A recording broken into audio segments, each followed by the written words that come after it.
Hello friends, welcome to education. और आज SSC GD परीक्षा 2023 का फ्रेंड्स 17 जनवरी का सभी शिफ्टों का एग्जाम खत्म हो गया। तो आज के फ्रेंड्स 17 जनवरी के सभी शिफ्टों में जो जीके जीएस के क्वेश्चन पूछे गए थे, इस वीडियो में आपको सभी क्वेश्चन को बताने वाले हैं। तो फ्रेंड्स अगर आप लोग का भी एग्जाम आने वाले अगले दिनों में है तो फ्रेंड्स आप लोग इन सभी क्वेश्चन को जरूर पढ़िएगा, आपको इससे एग्जाम में बहुत ही ज्यादा हेल्प होगा। तो फ्रेंड्स बिना देरी के हम लोग स्टार्ट करेंगे आज के पहले क्वेश्चन से।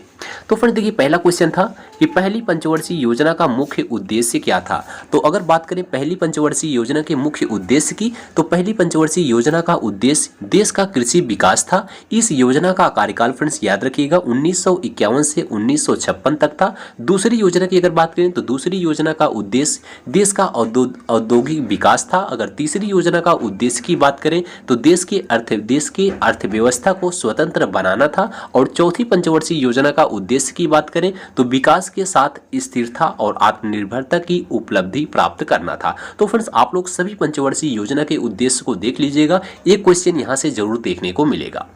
नेक्स्ट क्वेश्चन को देखिएगा फ्रेंड्स, 8वीं पंचवर्षीय योजना के समय प्रधानमंत्री कौन था, यह क्वेश्चन पूछा गया था। तो आपको बता दें 8वीं पंचवर्षीय योजना का कार्यकाल 1992 से 1997 तक था। यह योजना पीवी नरसिम्हा राव के नेतृत्व में लॉन्च हुई थी। इस योजना में जीडीपी 5.6% रखी गई थी। तो इसका जो राइट आंसर था नरसिम्हा राव, बिल्कुल सही था। जो है 8वीं पंचवर्षीय योजना नरसिम्हा राव के प्रधानमंत्री के नेतृत्व में की गई थी। इसका कार्यकाल याद रखिएगा फ्रेंड्स 1992 से 1997 तक था। इसमें पूछा जाएगा कि 8वीं पंचवर्षीय योजना में के समय जीडीपी क्या थी, तो 5.6% की जीडीपी थी।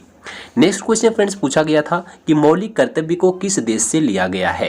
तो क्वेश्चन को याद रखिएगा फ्रेंड्स, मौलिक कर्तव्यों का विचार जो है रूस के संविधान तत्कालीन सोवियत संघ से प्रेरित है। इन्हें 42वें संविधान संशोधन अधिनियम 1976 द्वारा स्वर्ण सिंह समिति के सिफारिशों पर संविधान के भाग 4 में शामिल किया गया था। तो मौलिक कर्तव्य को किस देश से लिया गया है, तो इसको याद रखिएगा फ्रेंड्स, रूस देश से लिया गया था।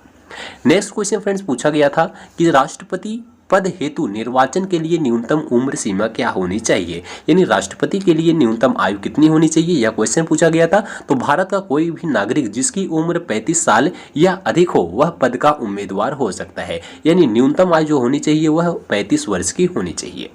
अगला क्वेश्चन पूछा गया था कि स्वच्छ भारत मिशन कब शुरू हुआ था। तो स्वच्छ भारत मिशन से क्वेश्चन पूछा गया था। तो आपको बता दें फ्रेंड्स, स्वच्छ भारत मिशन सन 2014 में भारत सरकार द्वारा खुले में शौच को खत्म करने और ठोस अपशिष्ट प्रबंधन में सुधार के लिए शुरू किया गया एक देशव्यापी अभियान है।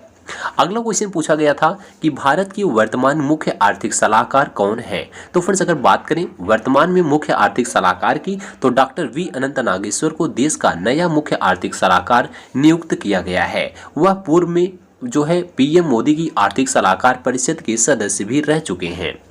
नेक्स्ट क्वेश्चन पूछा गया था कि 49वें चीफ जस्टिस ऑफ इंडिया कौन बने हैं। तो 49वें चीफ जस्टिस ऑफ इंडिया की अगर बात करें, सुप्रीम कोर्ट के जस्टिस उदय उमेश ललित ने देश के 49वें मुख्य न्यायाधीश के रूप में शपथ ली। देश की राष्ट्रपति द्रौपदी मुर्मू ने उन्हें सीजेआई पद की शपथ दिलाई है। तो इसका राइट आंसर जो था फ्रेंड्स उदय उमेश ललित, बिल्कुल सही था।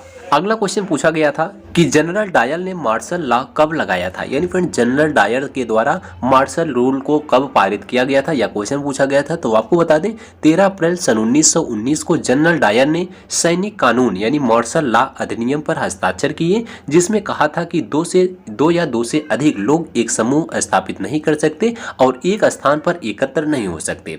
यह कानून शासन करने वाली शक्तियों के किसी भी संगठित को विरोध को प्रतिबंधित करने के लिए पारित किया गया था। तो कब किया गया था, सन 1919 में किया गया था।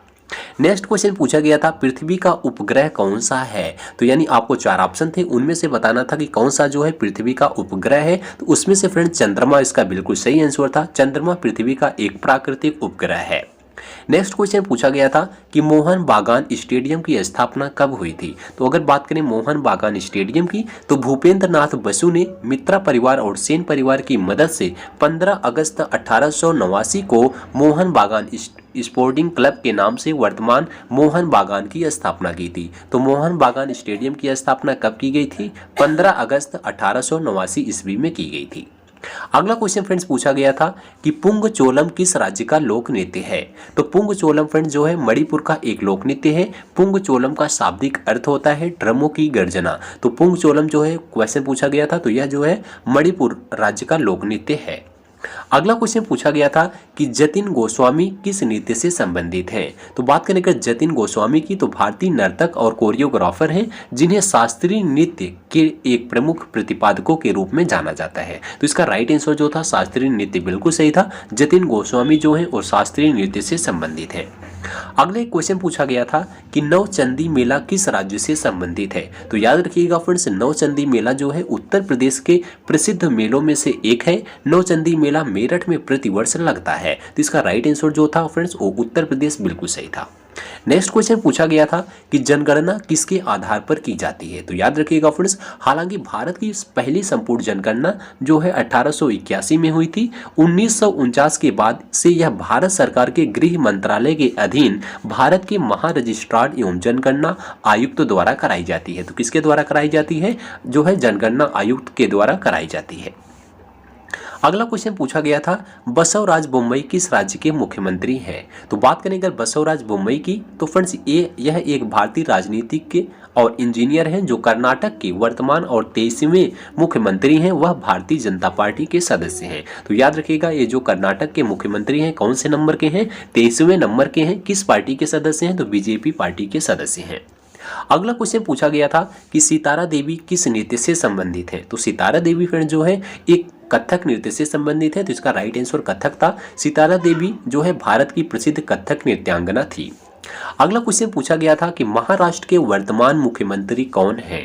तो फ्रेंड्स अगर बात करें महाराष्ट्र के वर्तमान मुख्यमंत्री की, तो महाराष्ट्र के वर्तमान मुख्यमंत्री श्री एकनाथ शिंदे और महाराष्ट्र के उप मुख्यमंत्री जो हैं देवेंद्र फडणवीस हैं। तो इसका राइट आंसर एकनाथ शिंदे बिल्कुल सही था।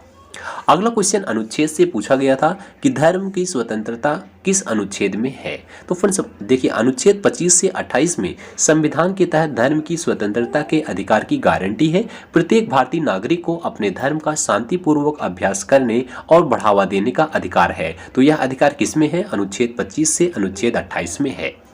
नेक्स्ट क्वेश्चन पूछा गया था हिस्ट्री से कि शुंग वंश का संस्थापक कौन था। तो आपको पता है फ्रेंड शुंग वंश का जो संस्थापक था वो जो है पुष्यमित्र शुंग था। तो पुष्यमित्र शुंग इसका राइट आंसर था। शुंग वंश की स्थापना 187 ईसा पूर्व में मौर्य साम्राज्य के अंतिम राजा बृहद्रथ को मारकर पुष्यमित्र शुंग ने यह जो है स्थापना की थी। तो इसका राइट आंसर पुष्यमित्र शुंग बिल्कुल सही था।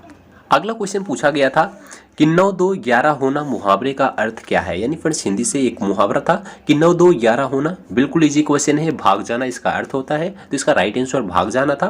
अगला क्वेश्चन पूछा गया था विश्व में हरित क्रांति के जनक कौन है। तो हरित क्रांति की अगर जनक की बात करें विश्व में, तो विश्व में है नॉर्मन बोरलॉग। तो नॉर्मन बोरलॉग हरित क्रांति के प्रवर्तक माने जाते हैं। लेकिन भारत में हरित क्रांति लाने का श्रेय जो है सी सुब्रमण्यम को जाता है। अगर भारत की बात करें तो इसका आंसर सी सुब्रमण्यम होगा। अगर विश्व की बात करें तो नॉर्मन बोरलॉग इसका राइट आंसर होगा। अगला क्वेश्चन पूछा गया था 1290 से 1320 तक किस वंश का शासन था। यानी फ्रेंड्स 1290 ईसा पूर्व से 1320 ईसा पूर्व तक किस वंश का शासन था। तो खिजली वंश का शासक था। तो आपको बता दें खिजली वंश ने 1290 से 1320 ईस्वी तक राज्य किया। दिल्ली के खिजली सुल्तानों में अलाउद्दीन खिजली 1296 से 1316 ईस्वी तक सबसे प्रसिद्ध और योग्य शासक था। तो इसका जो राइट आंसर था खिजली वंश बिल्कुल सही था। अगला क्वेश्चन पूछा गया था भारत में राज्यपाल बनने के लिए न्यूनतम आयु कितनी होनी चाहिए।